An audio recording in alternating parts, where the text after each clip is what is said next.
Such concerns will color a tense NATO summit in Brussels, Belgium, beginning Wednesday, Trump's long-delayed visit to Britain, where turmoil over Brexit is raging, and his first standalone summit with Putin in Finland on Monday. Trump wasted no time, on Wednesday, accusing fellow NATO ally Germany of being beholden to Russia because it buys energy from Moscow, in pointed remarks ahead of a summit of the military alliance in Brussels. Germany is a captive of Russia, Trump said at a meeting with NATO Secretary-General Jens Stoltenberg, his first since arriving in the Belgian capital. It's very inappropriate. Trump also complained that the United States is expected to defend them against Russia, despite Germany making billions of dollars in energy payments to Moscow. I think it's something that NATO has to look at, Trump said. Stoltenberg pushed back on Trump's comments, saying that while there may be differences of opinion within the alliance, we are stronger together than apart, but for the last 17 months, Trump has torn at the West's cohesion and questioned its values in a startling manner since, typically, the U.S. has always seen European institutions as multiples of its own power and enhancing its own security. He's portrayed U.S. allies as freeloaders exploiting American generosity rather than partners in a U.S. effort to rebuild shattered Europe after World War II and an alliance that beat communism in the Cold War in a triumph for liberal democratic capitalism.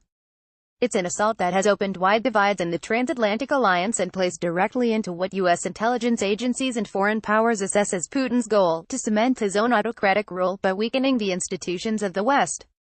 As it is, transatlantic relations are in their worst state in 70 years, as an increasingly unfettered U.S. president acts on his populist nationalist intuition, inciting a trade war with the European Union and parroting the foreign policy talking points of the Russian strongman he admires. The question everybody has here is, what is the world going to look like after this couple of days here? Is an already undermined system getting a further blow, said Thomas Kleine-Brockhoff, a former German presidential advisor, speaking from Brussels.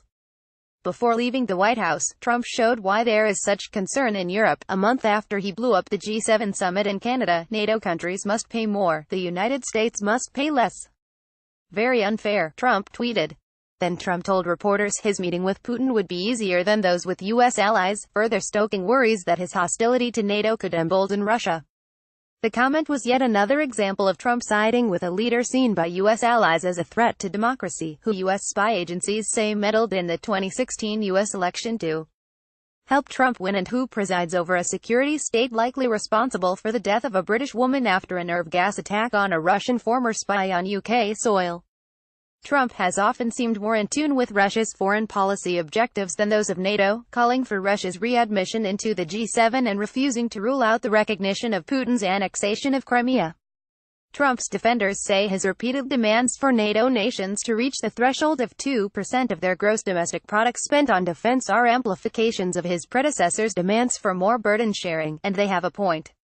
There's an argument that by forcing increased defense spending, Trump is actually strengthening NATO. Since the end of the Cold War, European governments have slashed military spending as they struggle to finance welfare states, while the lack of an existential threat to the West has eaten into military readiness.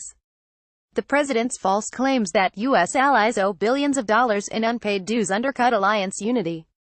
He ignores the fact that the only time NATO's Article 5 Creed on collective defense has been invoked was to help the U.S. after the September 11 terrorist attacks in 2001, or that U.S. allies shed considerable blood in U.S. wars in Afghanistan and Iraq. He is definitely weakening the alliance. The question is whether it will survive his presidency or not. Part of that will depend on how long he stays in office, Max Boot, a historian and CNN national security analyst, told CNN's Wolf Blitzer on Monday. Trump is nothing if not unpredictable, and his tough talk could be a prelude to a declaration of victory over more burden sharing. Partly as a result of Trump's complaints, as well as a rise in the perceived threat from Russia, every U.S. NATO ally is spending more on defense. As a 2024 deadline looms for military budgets to hit 2% of GDP, we will talk about the biggest increase in defense spending by our allies since the Cold War, U.S. Ambassador to NATO Kay Bailey Hutchison said last week in a briefing that highlighted malign threats from Russia. The major overall theme of this summit is going to be NATO's strength and unity, Hutchison said. Like other Trump team members who back conventional U.S. positions but appear to operate in a parallel reality to the president's instinct-driven policy. If Trump celebrates increased spending, gently urges laggards like Germany to do more and avoids a confrontation, NATO may escape significant damage this week. But such a scenario appears to belie everything that he's long believed about allies exploiting the U.S. and his distaste for multinational approaches to common threats that contradict his America First philosophy. If that mistrust spills over, it would play directly into Russia's hands. If that happens, I think the alliance faces a crisis of historic proportions, former U.S. Ambassador to NATO Ivo Dulder said on CNN's New Day on Saturday. Whatever happens this week, Kleine Brockhoff believes that Trump has already done lasting harm to the Western alliance. An alliance consists of hardware and software. Hardware is tanks and planes and ships. Software is resolve and unity. If you don't have those two, you cannot deter, the former German presidential advisor said. The belief of others that this is an alliance, that it will act in unison and it will act when challenged is already undermined. That damage is already here, said Kleine Brockhoff, now with the German Marshall Fund. Some key Americans also worry that Trump is hurting NATO. I'm very uncomfortable with it, Sen. Bob Corker, a Tennessee Republican who's the chairman of the Senate Foreign Relations Committee, said Tuesday, the destabilizing effect it is having in that region is significant. It would be wrong to blame Trump for all of the turmoil sweeping Europe that is challenging the institutions that underpin Western security. In recent years, the continent has battled financial crises and been thrown into turmoil by debates over immigration that have also rocked U.S. politics. Top leaders are weakened, including German Chancellor Angela Merkel, who for so long was the West's dominant leader. Britain is leaving the EU and its Prime Minister, Theresa May, is wobbling in the chaos brewed by Brexit. Only France of the EU's Big Three, under an energetic new president, Emmanuel Macron, is on the upswing. With the World War II generation dying off and memories of the Cold War receding, European nations are well overdue for a rethink of the purpose of the West, since an American reassessment was always likely, with or without Trump. Europe is also struggling with the explosion of populism that predated Trump's insurgent White House race in 2016. And the continent's leaders are coming to realize that China's fast-growing might could challenge its relative power.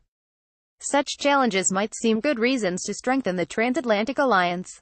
Yet there is a strong feeling in Europe that Trump is doing the exact opposite and has little feeling for values like free expression, diversity and liberal democracy that are at the core of Western civilization.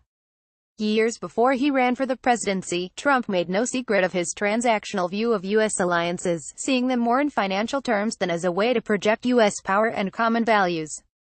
His rejection of the Paris Climate Pact and the Iran nuclear deal defied European entreaties, and left an impression that the region's national security priorities were simply collateral damage to the president's quest to solidify his political base. And Trump clearly has more of an affinity to the forces disrupting the status quo than to leaders like Merkel who are battling to preserve it. Trump's new U.S. ambassador to Germany, Richard Grenell, infuriated the Berlin government when he said in an interview with Breitbart that his mission was to empower conservatives challenging the European establishment. The administration has made overtures to Hungarian Prime Minister Viktor Orban, one of Merkel's adversaries in the EU, and Trump recently praised another populist critic of Brussels, Italian Prime Minister Giuseppe Conte. But some senior European leaders are still trying to school Trump, even though lecturing him is often counterproductive. US doesn't have and won't have a better ally than EU. We spend on defense much more than Russia and as much as China, tweeted Donald Tusk, the president of the European Council, tagging the president's account. Moments before Air Force One landed in Brussels, Tusk got an answer that could set the tone for the entire trip. The European Union makes it impossible for our farmers and workers and companies to do business in Europe. US has a $151 billion trade deficit, and then they want us to happily defend them through NATO, and nicely pay for it. Just doesn't work, Trump tweeted.